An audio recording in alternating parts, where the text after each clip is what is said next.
today, wives and partners across the country dread is the return of the football. Premier League is back. My name is Blair. Welcome to the Kicking Off podcast. My name is Blair, your host. I'm joined by my former boss, now current co-host, Ben Ballantyne. You all right, Ben? Yeah, I'm good, mate. Thank you. Very good to stay with Hull City, I imagine. And I'm joined by my very good friend, Joe. How are you going, Joe? Not too well at all. Again, I'm sure you're happy and all about Liverpool. Yeah, a very nice weekend of football for me. Yeah, I think we'll start off with Liverpool, mate. We'll kick off with Liverpool, if you will. And you open the season off this season. Home to Bournemouth. You must have been buzzing with that, like when that fixture came out of the random supercomputer. Yeah, definitely. I think the random supercomputers put quite a few returning players to their transferred teams, haven't they? When you've got obviously Kirkes with Bournemouth and you've Nuri back to Wolves kind of thing. So yeah, they've definitely done a little bit of tinkering. I think doesn't seem that random. It's completely random, mate. But no, it was a great way to start it, and yeah, I mean it were a very chaotic game. I'll put it that way. But yeah, a really good way to start the season. I don't want to get slamming the referees already, but you've got to, haven't you? I mean, there's an argument that hcafc had a hold of the ball. I can't remember what Bournemouth play it were, but the way he swiped that ball, it's the most blatant red card I've ever seen in my life. I just like that it bounces off his knee, hits his arm, and then he slaps it. I'm like, all right, we can do that, can we? and during all that, he finds a free kick to Bournemouth. Yeah, not sure on that one. No. It literally moves, though. The ball moves. You can actually see it move. Yeah. It's like... But apparently it's not a goal-scoring opportunity, even though their keeper were on about 18 yards out off the line, so he could have just chipped. They said it was not a goal-scoring opportunity because of how far he was out of goal, away from the goal. Yeah. Which is hilarious, because last year, Saliba against Bournemouth was on the halfway line, and he got sent off. You can't write it, can you? No, you can't. And it's just like it's consistency again, isn't it? Every season we say it, and it's just poor. It's not the first referee decision already. Oh no, there's been a fair few already. The thing is, if VAR would have come in at that point and gone, we've seen the handball, it's a blatant free kick to Liverpool and it's a red card, I don't think anybody, including Bournemouth people, would have argued. No. It was the most nailed-on decision going. It's VAR to see, but he just took a swipe at the ball and it moved direction. I mean, I saw it real time on a TV. Never mind when they're literally focused on the ball. Like they'll have close-ups and all the angles they need, and it's another thing where VAR get it wrong, and then it's how many times can we go through the same thing without having specialised staff members to run this rather than referees? They obviously can't work the software properly, so take that out of it and put data analysts in, for God's sake. It's not rocket science. Is it La Liga doing the appeal thing, aren't they, this season, where the manager can appeal it? I know they've been testing that in FIFA countries which don't have enough money to afford to put VAR in every stadium. Is the La Liga one where it's only the appeal, or is it still sort of managing the entire game as well? Do you know? I've not really looked into it, to be fair. I saw the ruling, the change or addition, I guess, but I think it's a good idea to trial. I'd rather have 2 appeals per game than every single decision get put to VAR, because it's just gonna. I remember back in days, you started a game at 3:00 and it'd be finished by 10 to 5, and now it's sometimes 10 past 5, 20 past 5 by the time you've finished. And the thing is, the way the English deal with it, I still don't think whether you give 2 appeals or not, it makes any difference, because while we continue with this ridiculous rule of that it needs to be a clear and obvious mistake by the referee, look, the VAR should not be brought in to protect referees and protect decisions, and we want it because it needs to get the right decision for football, not because has he made a big enough mistake or not? It shouldn't matter. You don't see any of this in rugby, do you? In rugby, it's just they look at it on the monitor. The referee says it's clear as day. The VAR team or whatever they're called in rugby make it clear on what they've seen. No one can argue. They've just outright said it. In football, it's all like a cover-up, isn't it? You've got Sky Sports just either refusing to show a clip, or in the Liverpool case, they put on like the clip of the scene, the phase of play before he swipes his hand at it, and just shows it coming off his knee, and they're all going, "Well, he hasn't touched his hand there, has it?" And we're like, "No." Yeah, it's almost like they're rewriting history, don't they? And they make you forget about it, because if you don't see enough Twitter posts about it, you'll suddenly out of sight, out of mind, sort of thing, isn't it? Yeah. And you have all this, don't you, from Howard Webb constantly saying, "No, we want the referee to be able to make the decision, and we don't want to be changing everything." It's just like, no, we don't want to be changing everything. It's just the big decisions. Just get them right. Yeah.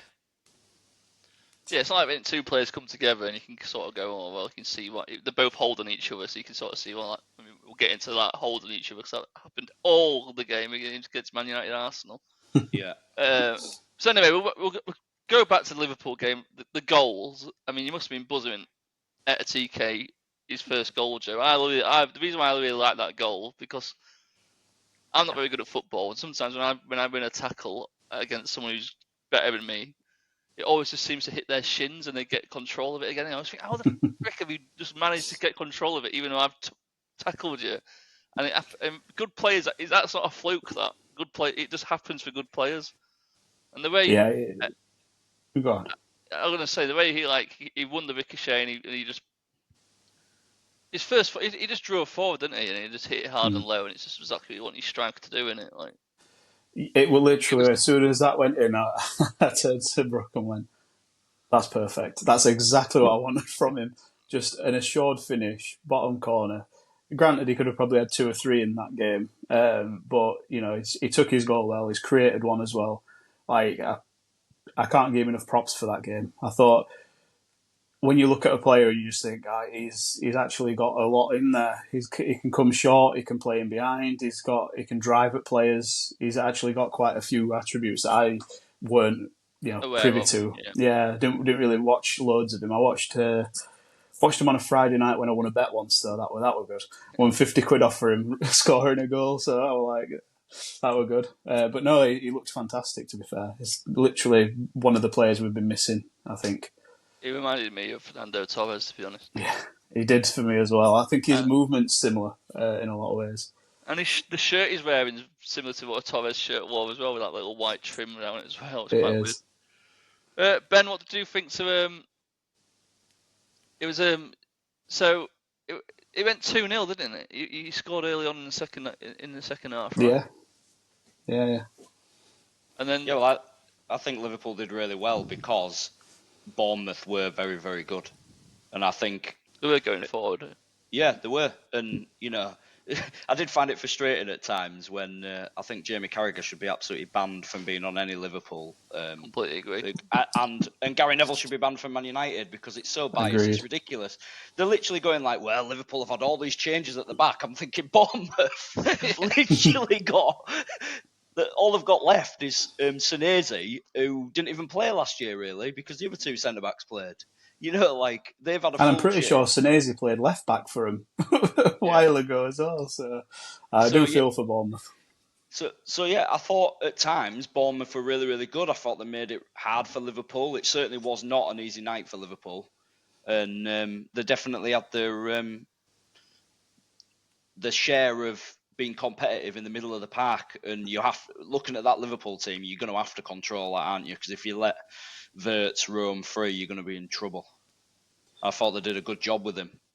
Yeah, I think they packed that midfield quite well, and then obviously just played sort of Evan Nielsen and Semenyo as like sort of the breakout players. But yeah, I thought they played well. I think we should have been a little bit more clinical and probably killed the game off before they got back into it. But Semenyo were just... can't really say much more. He was just incredible. You can see why Spurs tried getting him, can't you? And then Absolutely. And they got Kudus instead, but you can see why they went... And I don't think that's a bad move either. Kudus has started very well for him. No. For me, who is a bizarre player for Liverpool is Konate. I either watch him and think he can look like he's the best centre half going, or he just seems to get completely lost and has a shocker. He's a walking yellow card, though, isn't he? He's a bit. It feels like he's a bit brainless at times, which is frustrating because, like you just said, Ben, he's great. Most of the time he's great, but he has them games where he just looks like there's just not much going on. He was just meandering around pitch, losing possession, didn't really win many headers. I mean, Verge had a good game, but it made Verge look bad because of how bad he was. Positionally, we were just nowhere. But I was shocked when Semenyo started driving, and for the second one. Yeah, for the second goal, and both of them turned their back on him and just let him keep running. I thought just one of your step. I put in group chat to my friends. Someone fucking tackle him. Well, there's two of them there. Obviously, there's four of them. Four Bournemouth players driving at them two, but one of them went with the runner. Verge went with the runner, and then he went stop player there, wouldn't it? Let's be right. Yeah, just take him out. How many times? I know we don't like the cynical tackle or the cynical shirt pull, but it's done for a reason, isn't it? Take one for the team and all that sort of stuff. There'll be loads of times this season where Virgil van Dijk will do it, and I don't know why he didn't do it at home, opening game of the season. It's just crazy. At least it made some jeopardy there. Yeah, at 2-2, Joe. Did you have any doubts, or did you think? Yeah, I 100% did, because they were just electric going forward. So it was just end to end, weren't it? And with them sort of games, it's literally, heads or tails. Who's going to get that goal on break to, sort of break down the team? But obviously they went a little more defensive towards back, 5 minutes of the game. And then, a fantastic ping by Alisson down wing for somehow, and then great finish by Chiesa, and I'm happy for him because he deserves Alisson's a goal. A really good a long passer as well. And of course, Ederson's been so good at it and prolific at it for Man City. It's always seems to be overshadowed on it, but there's a reason why Alisson's number one for Brazil and not Ederson. That's why. Yeah, I think he's nearly got most assists of a goalkeeper in Premier League now. I think. Yeah, but no one ever mentions Alisson's passing, but he can do it. It's because Alisson's usually out of his hands, isn't he? But he has, it's like flat, isn't it, when he strikes it, and it ends up being usually. I think there was another one, wasn't there, towards the end of the game where he picked Salah out, and on another day Salah takes a really good first touch and just goes inside and finishes it, but it wasn't his best touch, but still very good. The new system, Joe, doesn't seem to suit Salah as much as previous iterations of Liverpool, but he is knocking on now, and it is on obviously this will be the last 2 years of him, most likely. Yeah, I think he had a couple of chances, to be fair. He still scored, and he's still cut inside and scored. I mean, it's going to be, it's like people forget about him. You must have been... It was like you could hear it. Those Bournemouth players must have been screaming, show him on his right, show him on his right, show him... Oh, fuck. It was a very well taken goal on his I call it a weak foot, but, for a Premier League player, they shouldn't have weak feet. But, it were a great finish. I couldn't quite believe it, because when I thought he's going to get pinged at right, he's going to cut in and whip it with left. And then I'm like, oh, that's not what I expected at all. But... And it were a lost cause he chased, really. He should never have been able to get there, should he? Yeah, I think he just bullied his way past defender, didn't he? Getting on the action, as they say, didn't he? Clearly.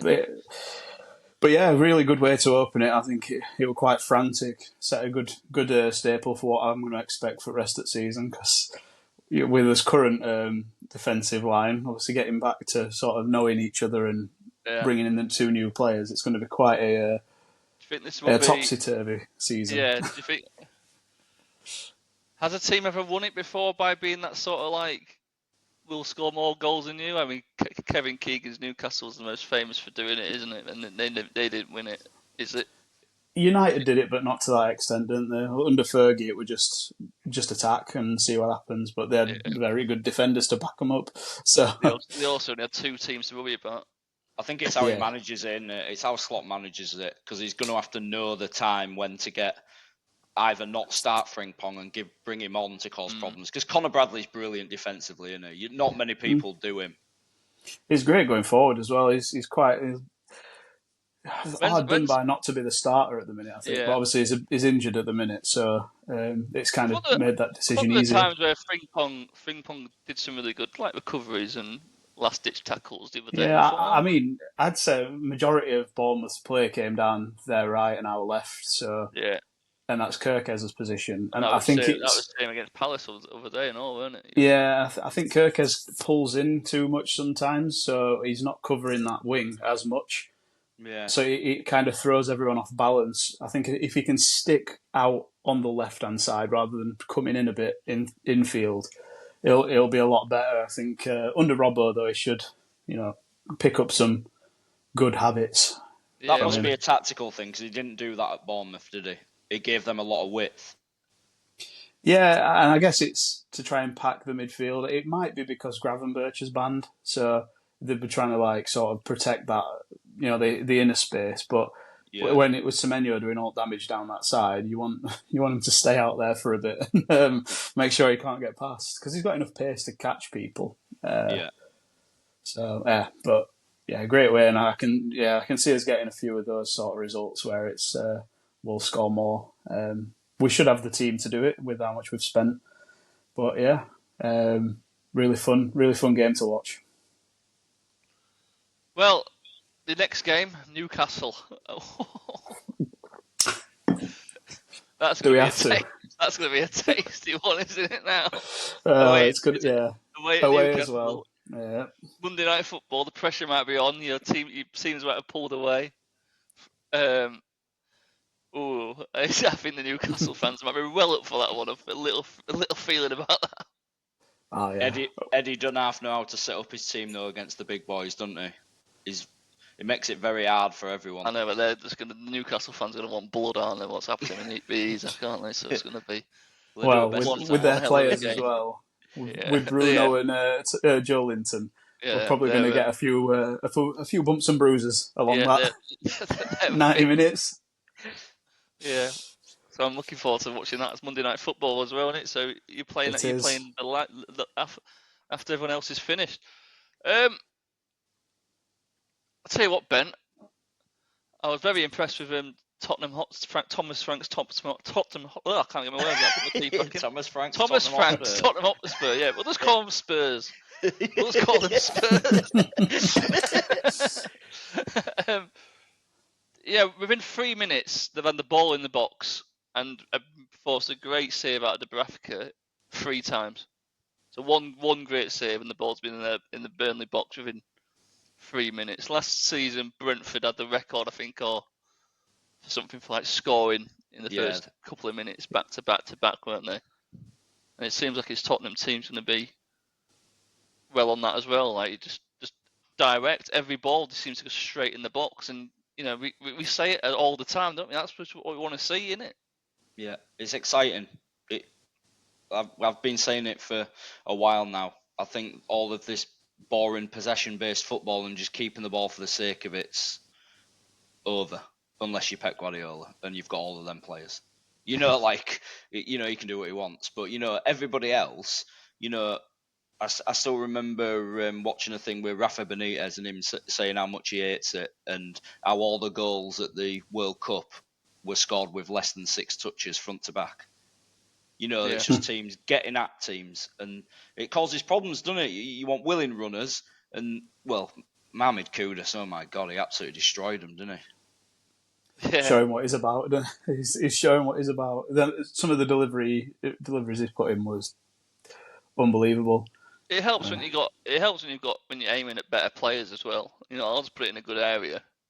I was doing that last season for West Ham. No one's getting on the end of it, but he just knows I'll put it in this sort of area. And as an attacker, he's going to beat his man and he's going to get this ball in the box. Yeah. So I better make sure I'm in the right position.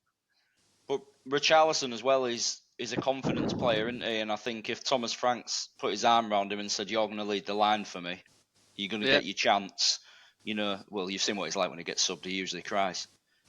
But at the end of the day, he starts for Brazil. Yeah. A Brazilian coach ain't going to pick you for no reason to start up front, regardless. He starts ahead of Gabriel Jesus. I know he's injured all the time, like, but he does. And he's crap. Yeah. Yeah, I mean, I'd been with the Saudi if I was an Arsenal man, if I was an Arsenal CEO, but I'm not. Yeah, so it's hard to really judge. A bit like Liverpool, you know.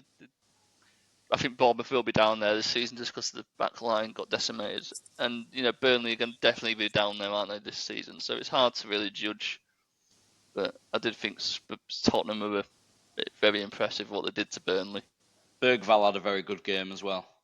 Yeah, I mean, they could say, because you can always just say that, look, newly promoted team can just put 2 banks of 5 and literally just say break us down, and it's really hard, you know, to get in behind them and smash, you know, get forcing their keeper to pull off a really good save down low to his left. You know, in the 3rd minute, it shows you what they're all about, to be honest. But I think it was another game similar to the Liverpool one. It was harsh on Burnley because Burnley weren't that bad. They had chances. Yeah. Vicario had a good game, didn't he? It's the difference between the Championship and the Premier League, though, isn't it? Well, it is. You know the Premier League players will take the chances, and you don't get many thanks, do you? Unfortunately. No, and Vicario's a really good keeper, actually, as well. When Spurs had that really bad spell last season, he weren't in, was he? He was completely injured. They had to buy a keeper in January just to fill the gap. No, and in fairness to them, they had sort of like 3 of the starting back 4 out as well. Right. So like 18-year-old Archie Gray playing centre back, didn't they? You know, it's not. Yeah, midfielder playing centre back for him, and then that Dragerson, and you're wondering why they're conceding 3 or 4 goals a game. Yeah. But anyway, they look good, mate. I don't think they're going to be losing more than half the Premier League games like they did last season. This time around, it's funny enough. Absolutely not. We've got to go for rapid fire, mate. We'll have to just go through. What else caught my eye yesterday? The PSR derby was boring as all. You watched that, didn't you, Joe? Aston Villa. Unfortunately, I did. Yes, probably one of the more boring games of the weekend. Villa didn't even register a shot. No, they were terrible, to be honest. They didn't look like they had anything going forward. Obviously, they don't have any players, do they? You look at the players they had 2 years ago, where they had Bailey. Who's the other one who went to Diaby. Saudi? Diaby, Duran. Yeah. You know, they're just losing players every season. It's not like they're finishing bottom half. They're doing well, having seasons where they're doing like full-on Champions League campaigns, get into the quarterfinals of the Champions League, and they're still having to sell players. Well, it's just the wages. The wages are killing them, aren't they? Because they're signing these players, and it's just every single year you can't afford to keep, and they've got to keep moving them on. I do feel sorry for them because obviously they're showing as much ambition as they can do. Yeah, but they've got a weaker side now than they had 2 years ago. But they've arguably had the best. They finished better season than they did 2 years. You see, Unai was extremely unhappy with his questions after the game about him not having a shot. Yeah. Christ, he was very upset. To go, I've got no players. I've got Ollie Watkins. Jacob Ramsey's gone. Nah. You know what I mean? They've even lost. Yeah. Well, that's where it's sad, isn't it? Because there's no way they want to sell him. It's just the fact he's a homegrown player. Yeah. And unfortunately, selling a homegrown player has a massive impact to your PSR. Straight in the accounts, pure profit. Yeah. I do think as well, you've got to look at some of the recruitment where you think, could it have been better? I think getting Asensio and Rashford in on loan, paying them 200 grand a week, 250 grand a week is not going to help, especially when you've probably got a big loan fee as well. Yeah, and obviously they didn't retain either, which is probably even worse. So if they could have kept Rashford and get him a permanent deal, or kept Asensio and get him a permanent, they'd have probably been in a little bit better spot this season. Yeah. I mean, it's only one game, so they could just crack on. But there's enough time for them to make some moves in the window. It's been quiet. Most of the Premier League teams have done a lot of business, but they don't seem to have done quite as much as others. I'm not even seeing Villa linked to players though. That's the thing either. That's the worrying thing. Like, not even a bullshit rumor. I mean, just give us a rumour. I'm not seeing anything, and it's just. I do. If I was a Villa fan, I'd be so annoyed because the ticket prices are going up, but you're going to get a worse product on the pitch. I don't know where they go. Like every season they seem to be weaker. It looks like Leon Bailey's off to Roma now. Yeah, I saw that. I didn't expect him to be moving after. Well, they just need to get players off. The problem is, you sign these good players on a higher wage. As soon as your contract renewals come up, every player goes, "I want what he was on, what he's on." Yeah. And you can't do it for an entire squad, and it's just. And the problem is once you qualify for the Champions League once, you're not going to keep your players, are you? Because they want Champions League money, otherwise they're off. Yeah. So it's difficult for them. But it just proves how strong it is. Those silly PSR rules, and how the big boys will stay up there for too long. It's too difficult. Yeah, Newcastle without Isak didn't look too bad. I don't think. I think they'd be fine. And they will get a replacement in as well. So I think. I don't think they showed a lot though. Down to 10 men as well, Villa, and I think you could have played that game until Wednesday and not got a goal.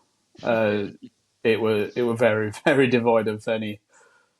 It definitely did have a bit of the do not lose this game rather than try and win it.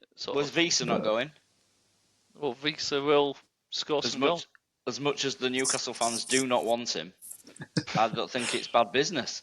Well, I'm sure the comments will say otherwise when Visa signs and we go on the Newcastle comment page. Who else? Oh yeah, Man City. Look, funny enough, right? They had one dodgy season last season where they couldn't defend, and apart from Ben, not many people have even said anything about him, and they didn't do great in the World Cup. And it's almost like people were just like have written him off already. Well, yes, I know Wolves will be down there this season, so it's hard to judge it after one game. But Christ, they look good. I think Haaland's first touch was in the first. They just got like a phoenix or something, and just boof. Kevin De Bruyne has gone. Reinders. Yeah, Reinders. What a player! Phenomenal. He was the best player on pitch for me by a mile. Yeah. He literally were pulling strings, and he had a bit in everything. They did anything that were good. Usually were involved. So he even does goals for Milan last season, didn't he? Yeah, he does the same run as well, doesn't he? In that pocket, slipping through and pulled it back for Haaland. It was just like you were watching Kevin De Bruyne all over again. Exactly the same run. It's scary. I think it's scary because his second goal, the first goal, the fullback overlaps him, and any other midfielder in this league, I'm telling you now, would have just passed to him. The way he just took that challenge on, just drove forward and then clipped it in, and set that first goal, it'd be like, wow, okay, this guy's got something. but that's at a decent pace of just getting into a sprint and then taking all of the pace off the ball and just dinking it in. Yeah. Unbelievable ability. People go, the Premier League is the fastest, hardest league in the world to adjust to, and that. And it's like, how will he adjust from Italy to England? And it's just like, well, quite easily, clearly. He's confident. And then his goal was just phenomenal. Was it Bob who set him up? He just pointed to where he wanted it. He put exactly where he wanted it, and he hits it first time. And the way it curls away from the keeper and it goes into the side netting, the keeper can't get to it. And that's not a fluke. He meant that. Nah. It's ridiculous. And Rayan Cherki comes on like he's just having a laugh with his mates in park, just strolling around pitch doing flicks and tricks. And their bench was scary yesterday, weren't it? When you looked at that bench. But that goal, that's Rayan Cherki's weaker foot. Just pops it on his right and just smashes it in bottom corner. Yeah, he's a good player. I tell you what, just class everywhere. I tell you, was impressive. Trafford. Oh yeah, He was very, very quick off his line. His distribution was very good as well. I mean, that's another thing for Burnley that the Burnley's got to recover from it. Losing the keeper as good as him.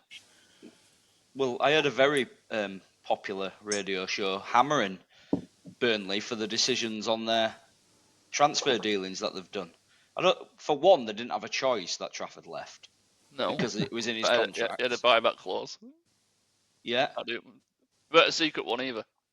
How can they do anything about it? And they Also, if Man City come knocking for you, you can't stop. Yeah, and they were slagging off them not taking on, is it Egan Riley that they had last year as well? Yeah. Well, he's not better than 2 centre-backs have got now anyway. No. No, I mean, yeah. So I think Man City will be good, but I do think Wolves will be down there again this season. I do think they're going to be. I think it's going to be a bit of a scrap this season down there. I don't think One it will thing be. they worked very hard, Wolves, though, didn't they? It was a lack of quality at times, but they definitely caused them problems. I thought they had quite a few chances that probably should have buried. Yeah. I think Strand Larsen might have enough to keep them just about safe. I think he looks very good. He's kind of that sort of big player, but got a lot of speed as well, and he'll fight. So I think they'll be okay. I think they just need to invest a bit more money back into the squad. It's just hard, isn't it, when you go out there and you're playing pretty decent, and all of a sudden it's just like, oh, shit, Man City have put 4 past us. Yeah. To be fair, until that first goal went in, it were quite not a cagey affair. It's probably the wrong word to say, but it was a very competitive game. Yeah. And then when first goal went in, it was like 1-2, and then game was sort of, well, it's just on how many. City you can see the gears, can't you? And it's always like, right, we're going to go into gear 2 now, and he's just like, it's just like. It was similar to the Liverpool game that Wolves flooded the midfield like Bournemouth did, and they made it very, very hard for them to play through the middle. But eventually, Man City just work you out, don't they? Yeah. Well, so did Liverpool. Like, they worked Bournemouth out, but both teams put up a really good fight and worked really hard. They're just, when you're chasing the ball for long periods, you're tired, aren't you? And both of those teams are very, very good at it. Yeah, I think Liverpool's title. For Liverpool to retain the title this season is going to be a lot harder than it was to win it last season. I think that's pretty clear already from day one. Yeah. I've already said Man City to win it. They just they can't go into the season without winning a trophy, and they love winning leagues. They'll definitely win a trophy. That will happen. Scary good. I mean, Marmoush on your bench, he'd start for every team pretty much, wouldn't he? Yeah, no. I'm going to have to take him out my fantasy league team now. No, I put him in as well, and then didn't start. Yeah, I don't know why you do it. I think Ryan's going to go in. He's going to play every game, isn't he? So from the start. Yeah, this is what Pep does, though, isn't it? It's just like every single year he'll just be like Bernardo Silva or whatever, best player on pitch, and then he'll just go, "Yeah, you're not starting." No, Phil Foden. Phil Foden won't play it a year, and he had got a kick year after. What? You can even argue the same about Jack Grealish, mate. Jack Grealish played pretty much every game for that treble win. Yeah, he paid 100 million quid and he just don't give a shit. Guardiola, does he? He's just like, no, we're having a change. Yeah. Alex Ferguson was good at doing that as well. He didn't do him any harm, did it? No, he knew what he was doing. Right, let's talk about Manchester United. We're talking about. It's a big game, really. Arsenal, Man United. It's in the pantheon of rivalries in the Premier League. It's up there with one of the biggest. And form, you can class it as a derby because everyone's from Manchester. Everyone in that stadium's from London anyway.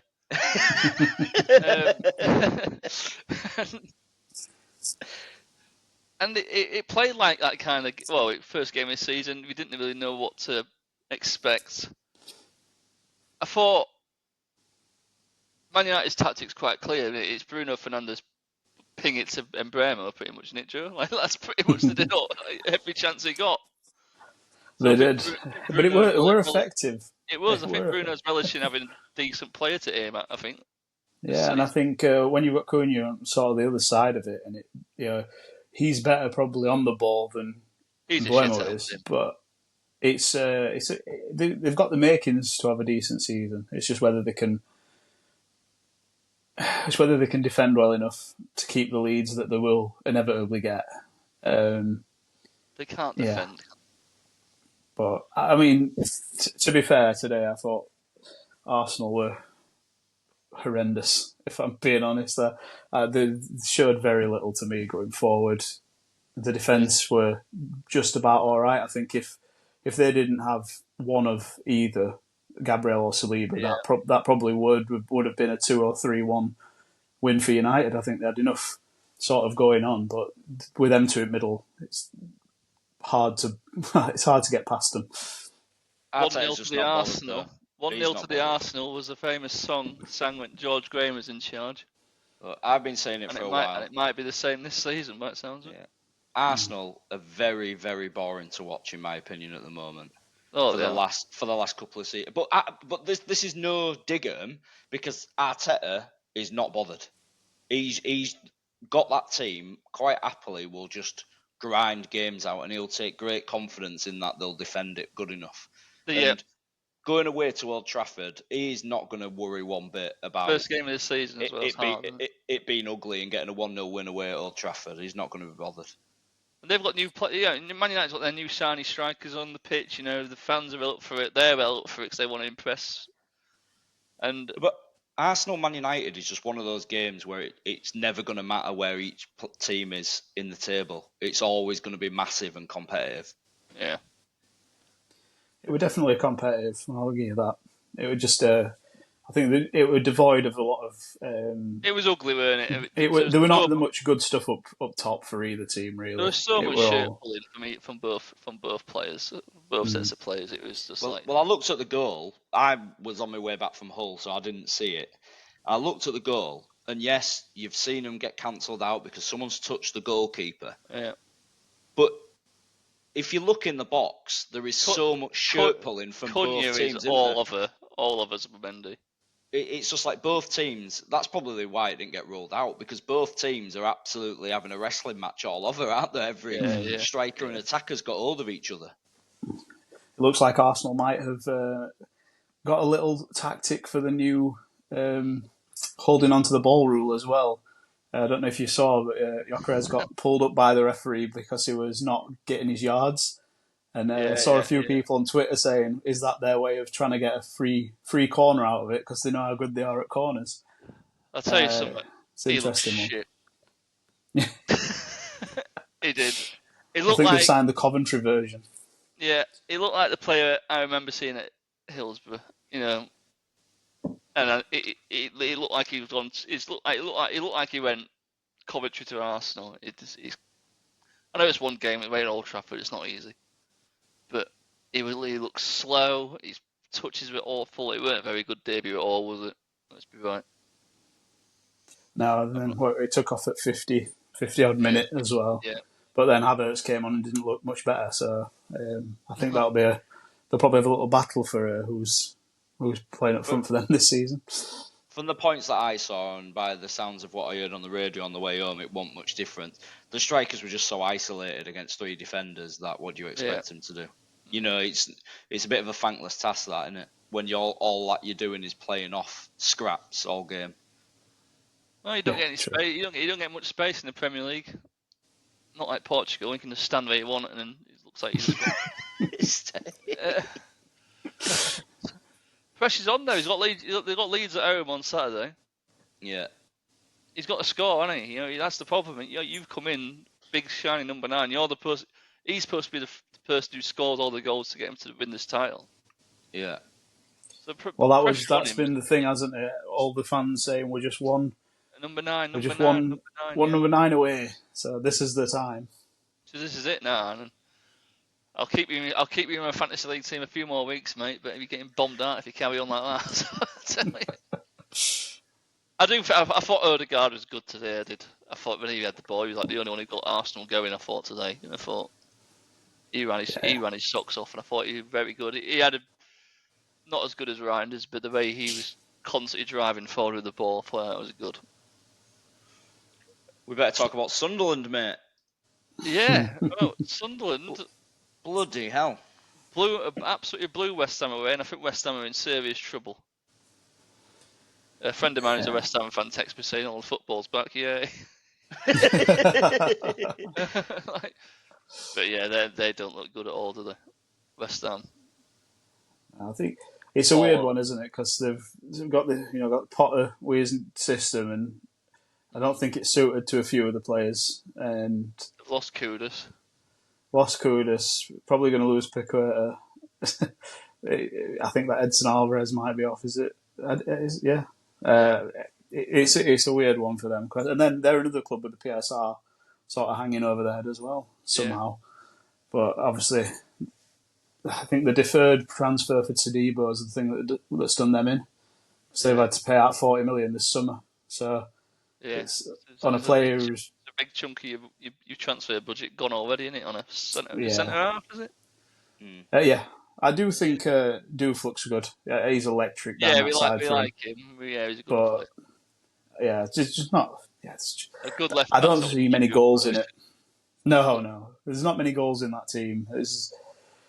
Fulkrug should probably get more than he does, but yeah. Jared Bowen looked lively a little bit, but he's knocking. Yeah. He's well into his 30s now. Old Bowen. Good player, Jared Bowen. So I'm bound to say that. Spoils.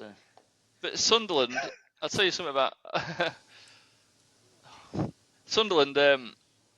All three goal scorers played last season in the Championship. Yeah. So it's almost like these new players they signed have complemented them, and I saw all the Sunderland fans are raving about that Siddiqui they've got in midfield. Yeah. 20-year-old. I mean, you looked at their midfield. It just looked like a really hard-working, tough to beat midfield, and I think that manager's. Well, he's obviously had the budget to do it, but I think he's put together quite a good team. But I think AFCON might have something to. When they all go away. Yeah, you better make sure you've got enough points because January's going to be tough. Let's put it that way.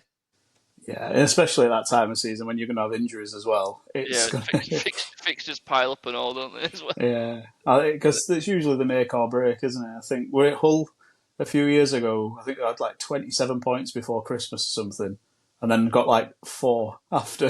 That would have been the Giovanni season. Giovanni. Giovanni. I think it stayed up on last day, and when thingy were singing at end of game,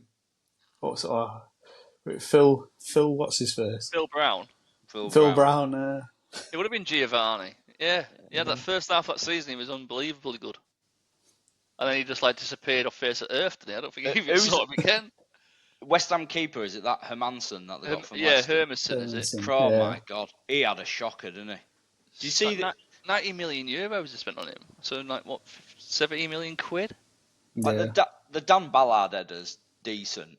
The other one he should have got to. And the one, yeah.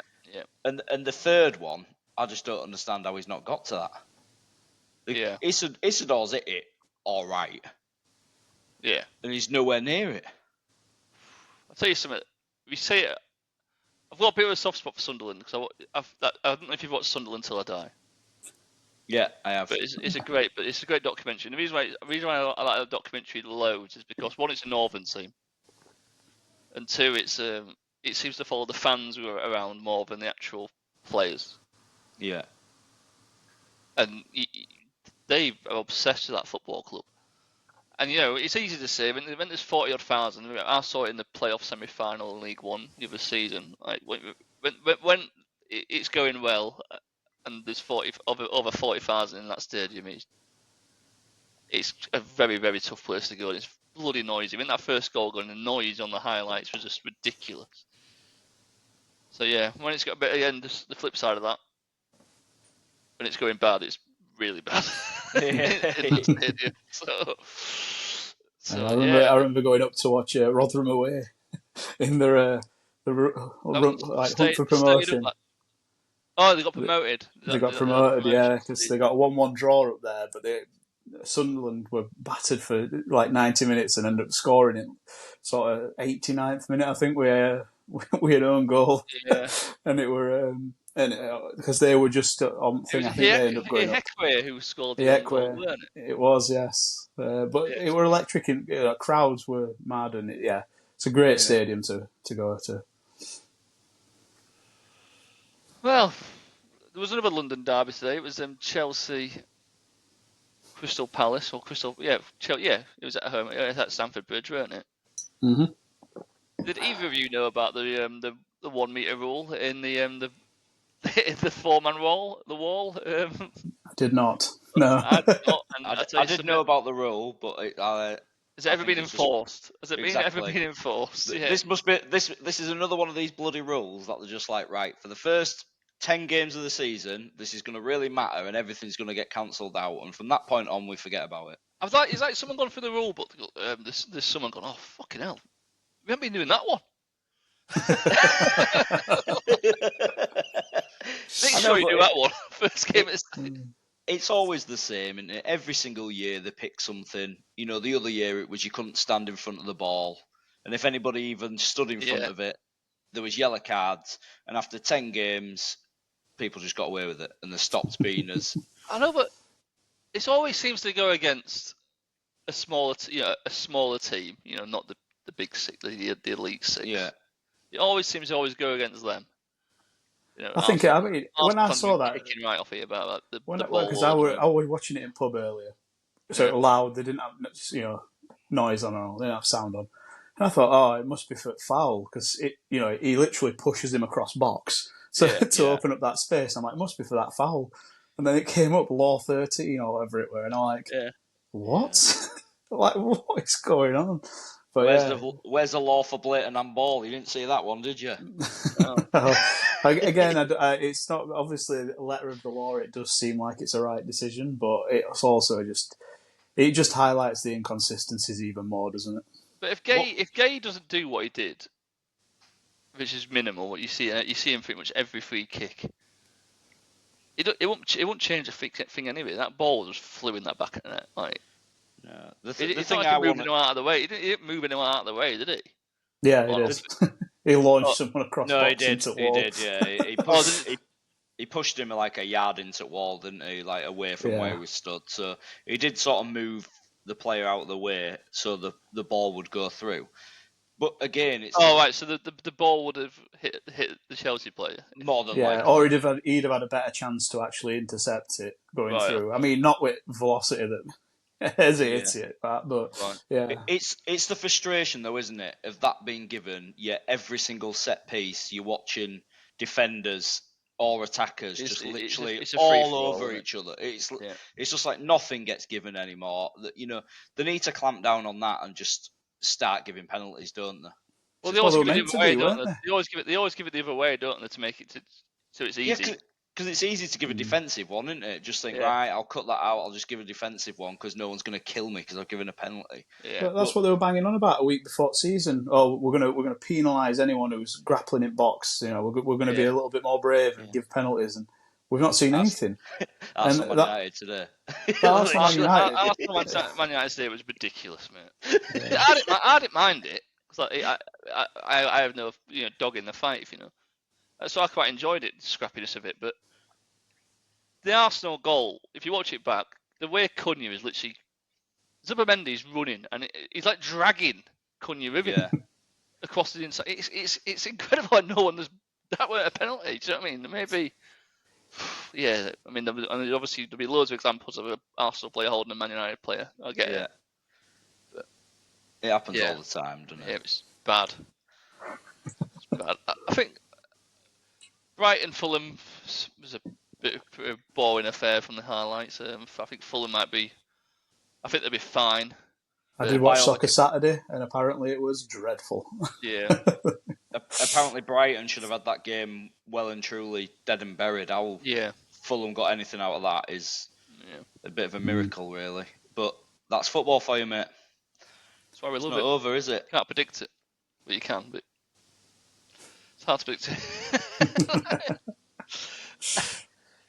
And then Mr. Mariakos, he'll be smashing some plates tonight because they are looking good, aren't they? Not Forest, and the signings they're making are good. And apparently they're going to get Rico Lewis, which I just find mind blowing. But if they get him, that's ridiculous. What, from City?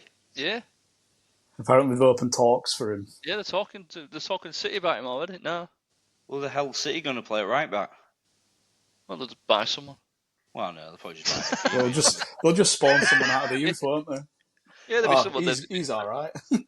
Yeah, they've got a regen in the youth academy. 70+ youth academy. To be fair, I don't even think they need Rico Lewis. I think the back four is absolutely solid. I think McAtee's a fantastic signing. And then you've obviously I got, think what they're is one it, for the versatility. Hutchinson as He can well play now. everywhere, can't he? Yeah, so I mean, they've actually done good business this summer. You know, got rid of Elanga for 55 million. Really benefited from being promoted to the Europa League, and I think it's really harpered Palace, because Palace have done no business, because they don't know what league they're going to, what competition they're going to be in. They're probably going to lose Eze and Gay now because they're in the lesser one, whereas if they was in the Europa, they might have been able to keep them for another year. Yeah, Dan and Doy's a great replacement, isn't he, for Elanga? Yeah, very direct. And yeah, they've got a stacked actual squad now as well. It's not even just like a good first 11. They've got really good players on the bench, and I can't believe none of us have got Chris Wood in our fantasy league team. I just didn't think he'd do it again. No, I did either. No, I thought it's 2025-26 season. Wood can't do it again. That assist from Elliot Anderson, by the way. Wow. He has proven me wrong big time. I mean, he went for 35 million last summer. I thought that is crazy. That's just a PSR move. But because it was like Forest sold a player, they sold a player, and Villa sold a player, didn't they, all together, didn't they? Chelsea were in that as well, because Chelsea sold Hall to Newcastle. Yeah. Newcastle sold Anderson to them. But he has been exceptional, isn't he? He plays back in number 6, doesn't he, for Forest? Well, pretty much. Yeah. But it's his work rate, isn't it? And he's clearly got a great engine on him, and he's got quality on the ball, as we've seen. That through ball for Chris Wood was incredible. But honestly, it weren't long ago when he was whipping it up for Bristol Rovers, and Wednesday got linked with him, and I was just like, whoa, what a player. And now he's just absolutely like, is he English? Is he English? Or is he I think so. No, I think he is. Or is he Irish? Oh, he's English. Get him in the squad. Get him on the plane. We're missing some midfielders, aren't we? Realistically, for England. Where's his grandma from? He'll be called up for Wales soon. Oh, he played for Scotland under 21s. He now plays for England under 21s. Get him in. Don't get Jordan Henderson. Christ. Monotone Keith got a big drubbing first game in his first Premier League game, and I think that's going to be. Oh, they're bad, aren't they? Yeah, they've lost so much, haven't they? We talked about it last week, didn't they? You can't lose Mbeumo, Wissa, your manager, Norgard. It's Thomas Frank, and it's like, I know a man, we've got this set-piece coach who might come in and do a job. Yeah, they've got this boring set-piece coach. He'll get the boys up for it.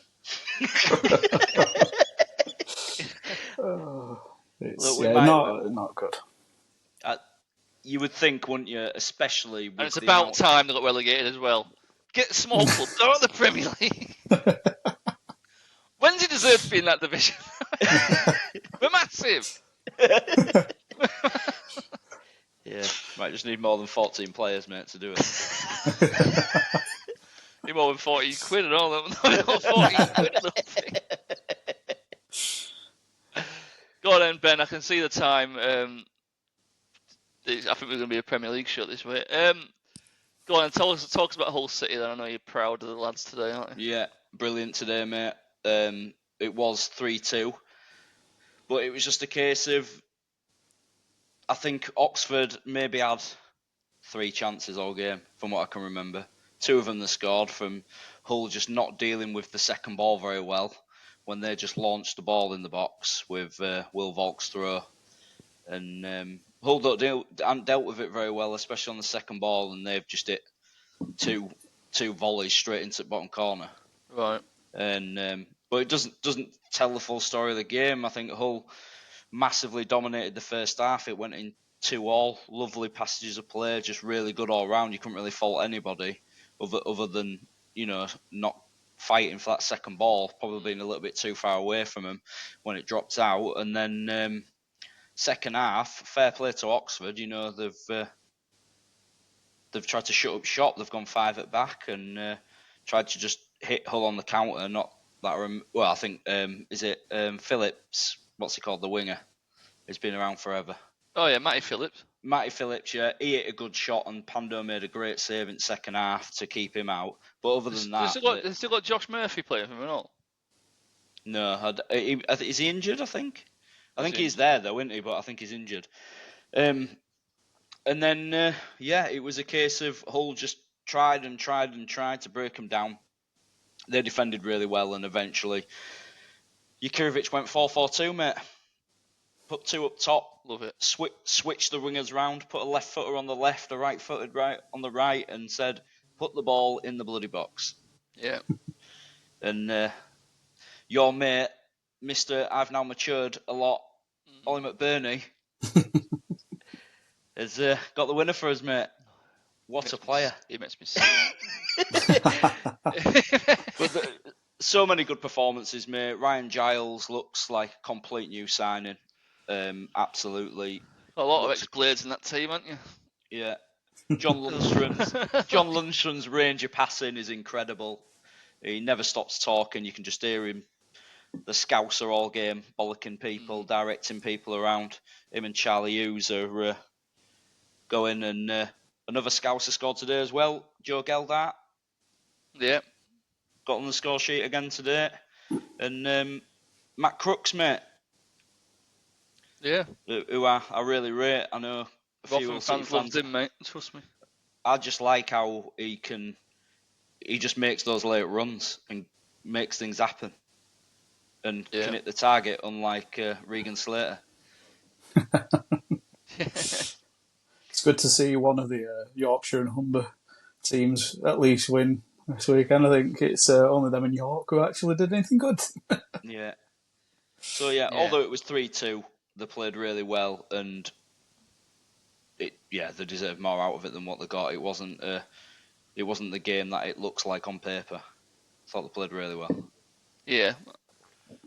I mean, try not to be obsessed with Wrexham, because I ended up watching them again this weekend. But they're not very good. They're gonna get their first win next week when Sheffield Wednesday rock up to the home park. But yeah, I thought West Brom just showed them, but Championship's not as easy as you might think it is, mate. And I thought Phil Parkinson looked very ruined and like out of his depth on that sideline, and Ryan Mason didn't. Yeah. Yeah, but it's alright. chelseafc next week. We're going to give them 3 points. They'll be alright. Is it Home Park their ground? I can't. It's not, is it? Well, I've got that wrong, haven't I? Wrexham's. No, is it Racecourse ground? Racecourse. Home Park's bloody Plymouth, isn't it? It better be now. Well, the only other championship, other thing I want to talk about the championship is that Sheffield Wednesday are higher than Sheffield United. So yeah, it's all good, isn't it? They are indeed. The two Sheffield clubs doing us proud. I tell you, did you watch the Sheffield United stuff though? No. Yeah. Honest to God, they're just pissing around with it at the back, like we were talking about the other week, giving the ball away all the time. They look absolutely awful. Yeah. Which I'm sure you're going to tell us you love to see it, but Well, I love to see it when they've been loving the fact that Wednesday are like on their knees, life support in the ICU, and they've still got parachute payments. It's quite funny. But by all accounts, they spent all their money in January in a push to go up. But Chris Wilder said it's laziness to say that they got to the playoff final because of parachute payment. Direct quote. That's Ruben Sayers. It's not looking good now, is it? I don't think it was laziness, Chris. I think it was fact. I still can't get over when we went there and drummed them 3-0 and he blamed it on having players missing. Having players injured. Brought about 25 million quid's worth of signings off bench. We're running around with João Pedro up top, who scored 5 all year. Yeah. I'll tell you something. Joe mentioned it though. York winning at Truro. Yeah. Oh, what a journey that is. That is going to be a tough division this season. the old National League. It always is, though, isn't it? Because only 2 teams can get out of it. Yeah, horrible. And it's very hard to get out of it, especially in that playoff system. Yeah. If you don't win that league, it's torture. It needs to change, doesn't it? Because there's some right shite in League Two. Yeah, who are happy to just survive. Yeah. Yeah, but you've got there's a fair few teams in that league that probably will challenge this season. Southend, Scunthorpe, yeah, York, Carlisle. I'm happy for Southend though. They went through a lot of turmoil, yeah. so it's nice to see them coming on. An Australian bloke brought him, didn't he? Like, he flew over the ground, and the ground was literally looked like it was overgrown. And he went, what's that? And they went, oh, it's Southend. This is the story. He went, fuck it, I'll buy him. I love that. Someone fly over Sheffield. If only can afford it. Yeah. What's happened with that stand there? Oh, don't worry, I'll sort that out for you, mate. Well, the stand's open somehow. I don't know how they've managed that. Well, has he had his Singapore men on Zoom again? I can only hope the Sheffield Council have said, look, it needs addressing, but maybe a potential buyer has said the only way I will buy this football club is if all 4 stands are allowed up to be open. They've got to have done. They've got to have repaired it, haven't they? Because there's no way they're going to go. This might fall down on someone. It must have been bodged. It must have been. I don't know. It don't make any sense. It must have been the bodged work going. But Chancery's just said, "I'll whack some paint on that. They'll never see it." Anyway, they don't deserve your time and effort to talk about them, mate. They were absolutely awful, and he's not while he's in charge. Yeah.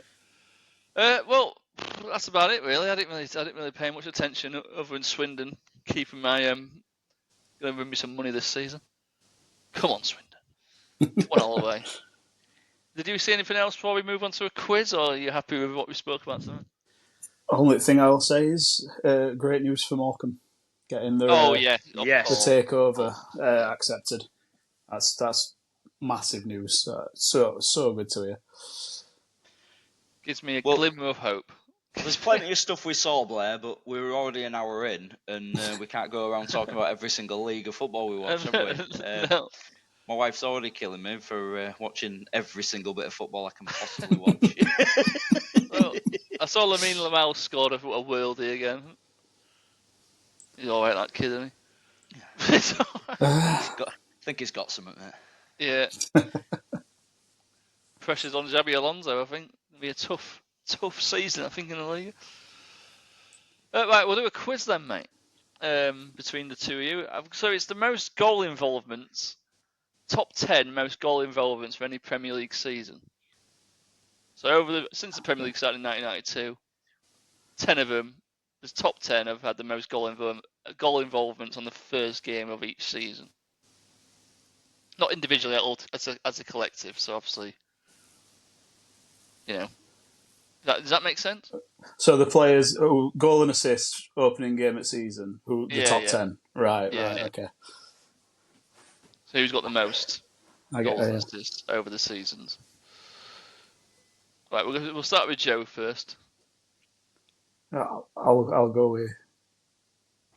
I've got to say Mo Salah. I think he's got to be up there. List, I knew he was going to be number one, wasn't he? Christ. His number one got 15 goal involvements in the first game of the season. 10 goals, 5 assists. Mad. That's a lot, actually. Yeah, that's mental, isn't it? How long's he been there, Nadjo? About 8 years, About 8 years. I think this is his 9th season, actually. So, yeah, 8 years, 9 seasons. Pretty much, yeah. Well, mental, right? Christ. I don't know. I'll chuck Kevin De Bruyne. He must have got loads of assists and goals. You're wrong. Oh, you're joking. That was a short one, wasn't it? We'll see if Joe can get another one just for. The only one I knew was Mo Salah because it was mentioned the other day. Yeah. There's a couple of names that ring in my ears, but I'm pretty sure Haaland will be up there. I'm sure he's got. Is he not? He got a couple of hat tricks on opening day, so it'll probably be So I'll nothing about goal involvements on the opening day of the season. Yeah, it shows how much football you watch. Can't remember 30-minute season. I'll say at number 10 is Sergio Aguero. 7 goals, 1 assist. Number 9 Rooney's is Luis. probably got it. Yeah, Rooney's number 2. Yeah. Luis Saha is number 9. 6 goals, 2 assists. Didier Drogba. Paul Pogba. Got 2 goals, 6 assists. Paul Pogba on the opening game of the season. Oh, he got 4 in one game, didn't he? He got yeah. Bastard. Yeah, the all-time leading goal scorer Alan Shearer was always a good shout when you're looking for goals. You got Jamie Vardy. This lad weren't bad enough. Frank Lampard, he scored quite a few goals. And Teddy Sheringham. Oh, good old Teddy. That's quite a nice mixed bag, that, actually. Yeah, and obviously Rooney. What a player he were. Luis Saha being on there took me back a bit, to be honest. He's probably the only one out there I wouldn't have guessed if I was playing. Well, I definitely wouldn't have guessed Paul Pogba either. Oh, yeah, true. Yeah, was that when he was at Fulham though? Didn't he scored a hat trick? Didn't he on opening day? Was it against Man United? Yeah, and I think Man United signed him signed the week after. Bought him year after, didn't they? Yeah, Saha was great for Fulham, wasn't he? He played for Everton. I saw that the other day, and I thought, Christ, I can't remember you playing for Everton at all. Yeah, I remember. He played a couple of seasons, wasn't it? I think. So, how do you think Leeds will get on? Leeds and Everton will get on tomorrow. Leeds must be happy. 3 points off top with a game in hand.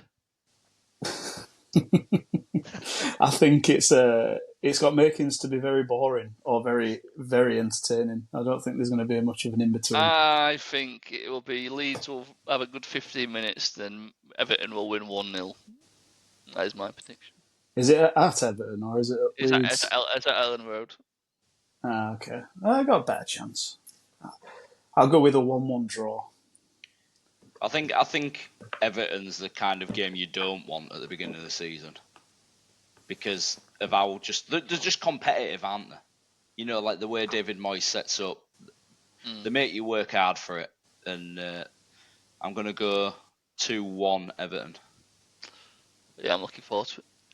Right, we'll wrap up there then, lads. Thanks for joining me. I'll speak to you next week. Yeah, thanks. See you later. See ya. Bye.